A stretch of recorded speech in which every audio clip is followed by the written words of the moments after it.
Pour demander la libération des 35 blogueurs emprisonnés au Vietnam. D'accord. C'est un pays où la liberté d'information est totalement brimée, comme vous savez sans doute.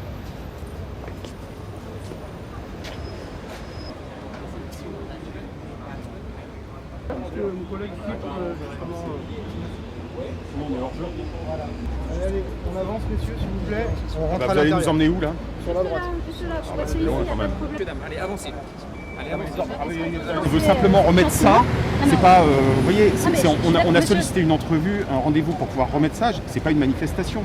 Il y a 25 000 personnes qui ont signé cette pétition parce que 35 blogueurs sont en prison au Vietnam, parce que c'est le 172e pays sur 179 au classement mondial de la liberté de la presse, parce que c'est un pays où un décret qui s'appelle 72 vient d'être adopté pour que il soit impossible, interdit à tous les citoyens vietnamiens de diffuser de l'information via les blogs et via les réseaux sociaux.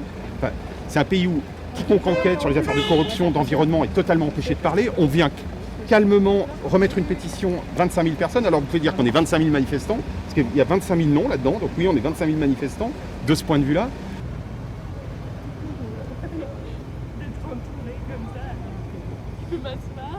On est en train de partir. Non, ça va.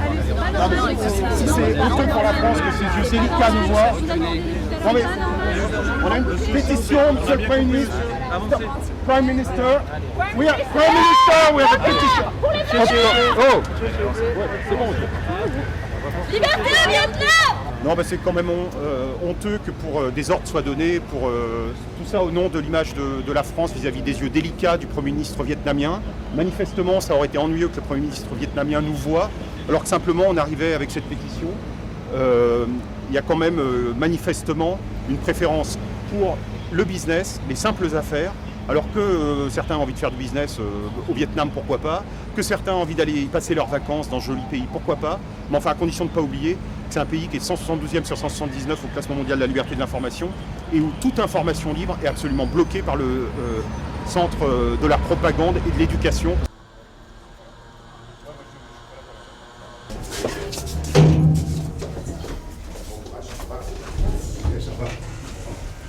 Je travaille pour l'organisation Reporters sans frontières.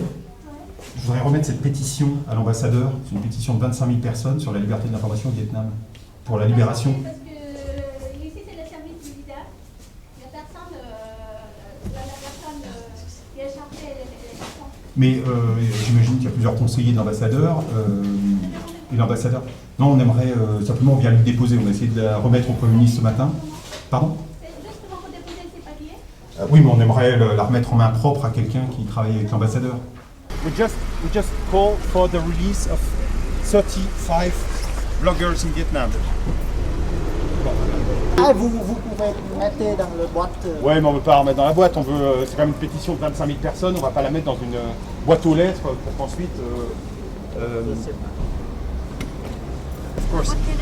We are working for Reporters Without Borders, an organization promoting press freedom in the whole world, and we would like to give this petition to an official of the embassy. It's a petition that calls for the liberation of.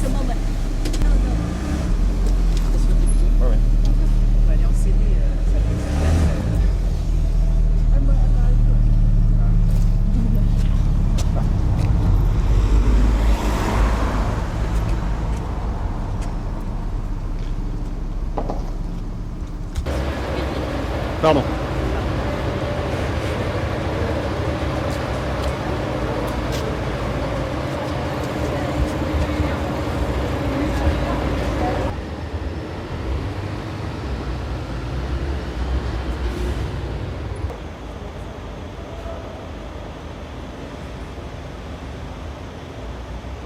Troisième tentative pour aujourd'hui, là devant la future ambassade du Vietnam. Manifestement, les Vietnamiens, les autorités vietnamiennes, n'ont pas très envie qu'on leur remette ni la pétition des 25 000 signataires, ni le rapport accablant que Reporters sans frontières vient de publier sur la liberté de l'information au Vietnam. Mais on reviendra autant de fois qu'il le faut et on finira par la remettre à un officiel vietnamien.